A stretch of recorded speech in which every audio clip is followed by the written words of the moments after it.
Welcome to another episode of The Power of Choosing. Today, we're going to be talking about surviving the festive period, or the holidays, as you would say over there. It is how I would say it over here. The festive season is coming, whether it's Christmas or winter joy, whatever it is you celebrate. And we know at this time of year, there can be so much pressure to get it right, to have the best time ever, to spend lots of time with family, to do all these exciting things, to make it the most magical year yet for your children. And it can all just look like pressure. And then what's supposed to be this time filled with joy, love, connection can just be this real drain and feel like dread. And we want to give you a couple of tips that can help you get through this season, and not just get through it, but actually experience the joy and magic that you can feel at this time of year. So the first one that we came up with was learning to say no. And it seems so obvious. If you don't want to do something, say no. And even with the best will, you should be like, yes, I'm definitely going to say no. And then you look around and you've filled your whole diary of events, or you've said yes to getting into a Secret Santa with loads of people at work that you don't really want to be in. And all these yeses pile up to you being in a place where you're overwhelmed and you're doing things that you don't want to do because of this, I guess, not practicing, or this inability to say no to things for whatever reason. Is it, I don't want to seem rude, I don't want to be a Scrooge, I don't want to lose everyone I love and be rejected forever. Whatever the fear is there, we find it really hard in our country. I'm guessing it's the same there, of saying no. It's this people pleasing. We have to show up in a certain way and say yes to things. Well, it's, for me, when you're offered something to do, in the moment, it sounds like this really great idea that you want to actually partake in. So of course you're going to say yes, but really, does it fit into my calendar? Is this something that is really realistic for me to do? Doesn't come into consideration initially when the offer is put out there. And so knowing that you have the option to be able to say no, or it's just, what I like to say is to really pause and be able to let it sit with you and see if it actually fits in the schedule. Because of course, the reaction is, yes, I want to be a part of that. I want to participate, whatever the case might be. But does it fit with everything that's going on in obligations that one does have? Yeah, and I love that. And that's given me an idea for something you can say back is, that sounds like a really fun idea. Let me check my schedule, or let me check in with myself and see if that's something that I have the time, the bandwidth, whatever it is for. I imagine giving yourself that gift of allowing yourself to be excited and then say, sounds great, let me get back to you. And that's okay. Yes. And then you get to decide, okay, it does sound great. Is it going to overwhelm me? Do I want to do it? Have that space to check in. If I did this, could I rearrange something else? Where am I with this decision? And then go back to them.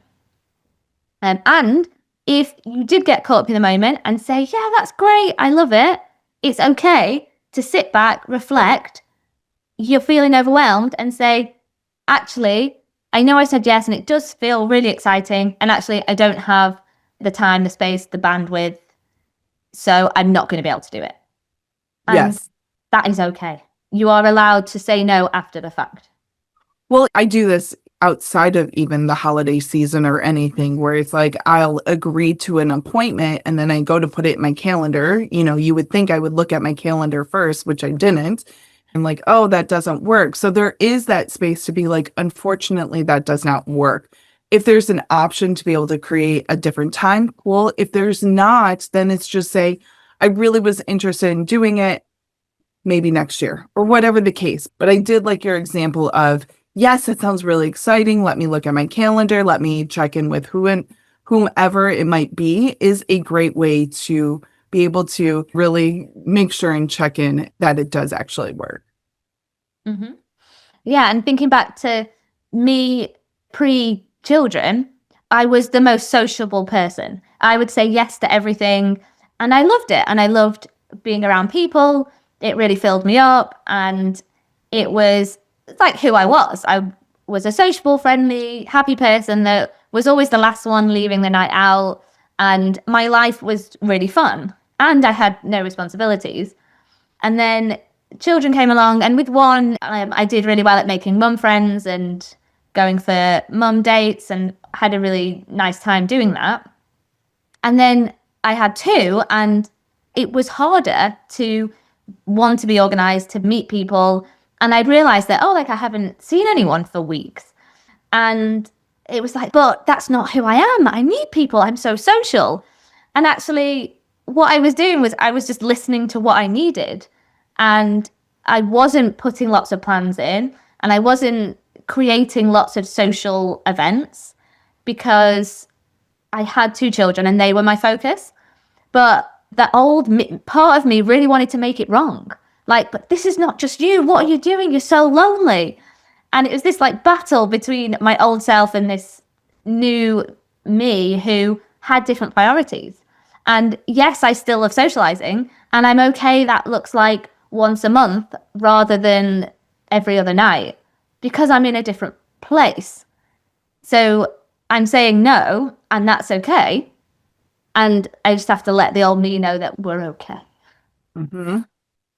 Yeah, that is that shift in life priorities, and who you used to be with who you were currently had it really succinct at that moment. So that is something to have awesome awareness about. Just because you've done it in the past doesn't mean that you're going to necessarily do it in the future. What I'm hearing there was a little bit of pause. The general feeling is there in the sense that you gathered and it was still a wonderful time. Mm-hmm. Yeah. So it's okay to say no. It And is okay. you need to say no. You deserve to say no. You are important. Mhm. The second one, we want you to know during the holiday season, or what do you call it? Festive time. It's the time. Festive time. I love it. Is to really make sure that you're looking after yourself. And when we say looking after yourself, make sure that your needs are met. And there's different things that fall under this. A lot of times during the holiday season, we're thinking of others, which is a really great thing. But a lot of times we do think of others and we forget to think of ourselves. We need to be able to fill our cup up, and you can't pour from an empty cup. So it is one of those things of making sure that you are like, we'll go with basics like fed. Make sure you're fed with what you need to be able to have the fuel to be able to give to others. Mm-hmm. Yes. This is so, so important. It's, as you say, it's like it's a time of giving, and it really is. And that feels so good. And if you're neglecting all of your needs, then it's not going to feel good anymore. So, do you need to have a solo walk in nature? Do you need to remember to breathe? Do you need to make sure you're doing things that you love and not just it's all about the kids, or I have to make my family happy? It's a, what do I really want? Do I really want a cozy night in with a film? And can I get people on board with that as our new family tradition rather than go and see these Christmas lights or go and do this? It's the what do I need? And that's important. And just coming from the lens of grief that I come from, there is making and giving yourself space to be able to feel what you need to feel. It's interesting because I have experienced a lot of grief. So for me, my understanding for the holiday season is I dread it just to begin with, but that's my experience. And so I'm always looking at it from a lens of how someone who is in grief is going to be able to survive the holidays, which for me, surviving feels like, oh, but that is one of those things where I do come from that lens. Mm-hmm.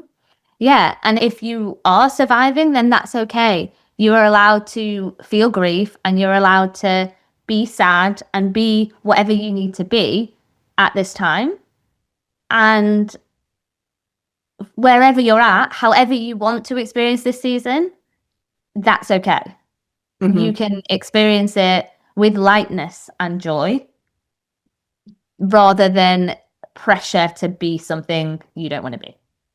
Absolutely. I do have such a different view of this, and I didn't even realize until we started recording.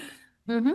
And I'm thinking of years ago, I had a client who was in the process of separating from her husband, and she really didn't know how to handle such a joyous time of the year. And she had all of this turmoil going on.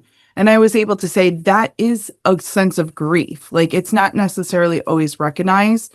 And so, how to give herself space to be able to feel what she needed to feel and to feel all of the things that were necessary during that time. Because there's a lot of feelings during this time of year, at least for me, that I've noticed a lot of like lonely moments. And so it's okay to feel what you're feeling. If you're grieving and have a moment of grief, allow yourself the time and the space to really be able to feel that and maybe have a great cry. I know crying is something that we don't really push in general. And I also think it's necessary because it's a release of being able to be with your feelings so that you can move to a different place.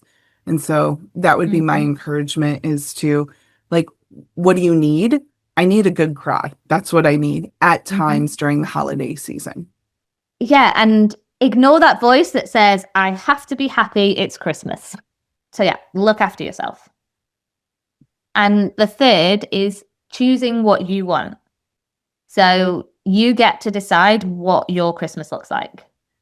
So, ignoring this is what everyone else is doing, this is how a perfect festive season or holiday should look, because that can just have you feeling like you're never living up to what other people are doing and pushing you in directions that aren't fun for you.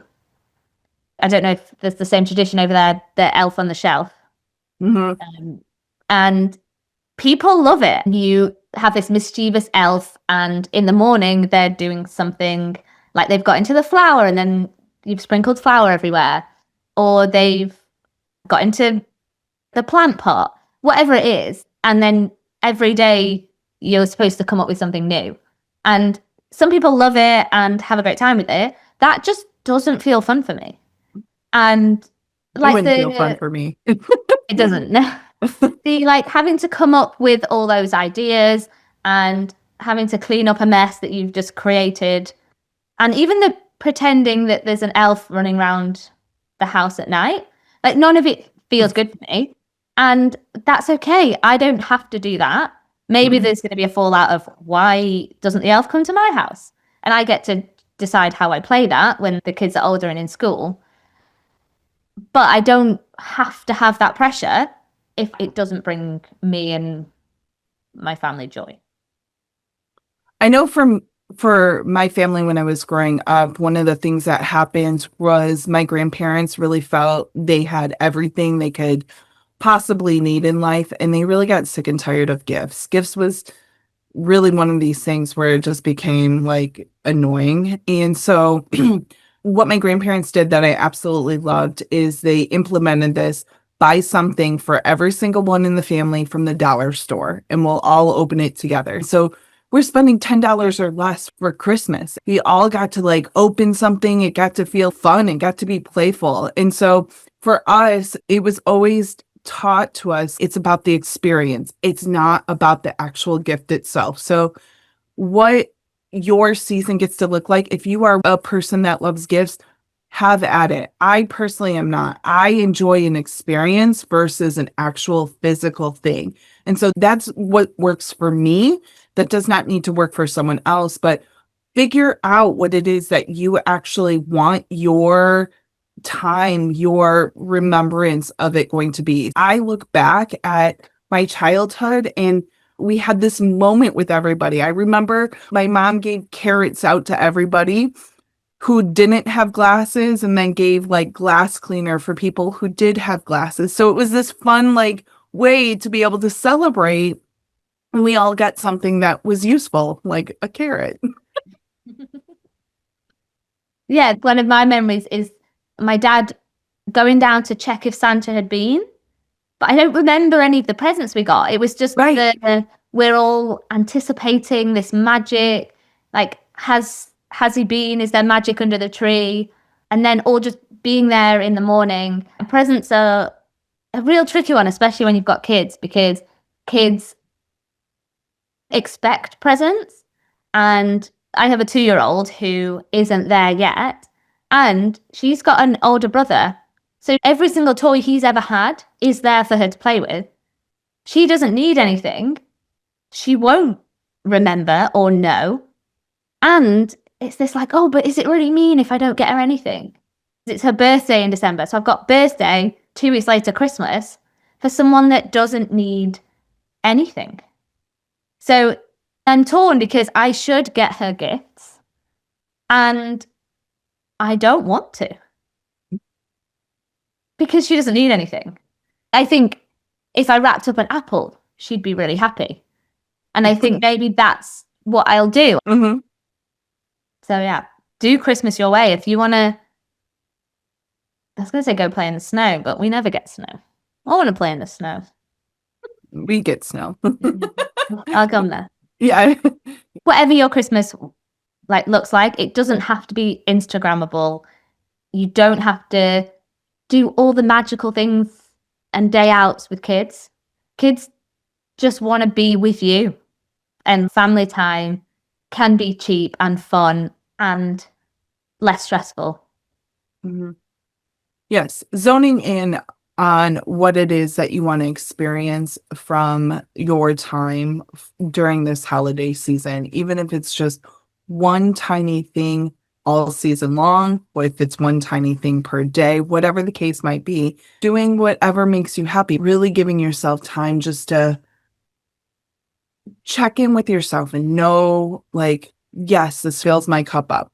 Looking at the lights, I know we have lots of lights that go up. Maybe walking around your area where you live and seeing what people decorate would be a great way just to get the breathing in and the walking in all in one little swoop. There are some people who love to put up lights. Mm-hmm. That doesn't have to be you. It can be Right. you. It doesn't have to be. And you can go and enjoy other people's. Yes. And that's the great thing about life is that we're all different. Some people love XYZ, other people love ABC. And we get to decide what we love and what we want to lean into. Mm-hmm. So, 1, say no to things you don't want to do. Look after yourself, especially breathing, and choose the festive season you want to create that looks exactly like how you want it to be. Mm-hmm. Thank you for coming to another episode of the Power of Choosing podcast, where today we talked all about how one can survive the holiday season.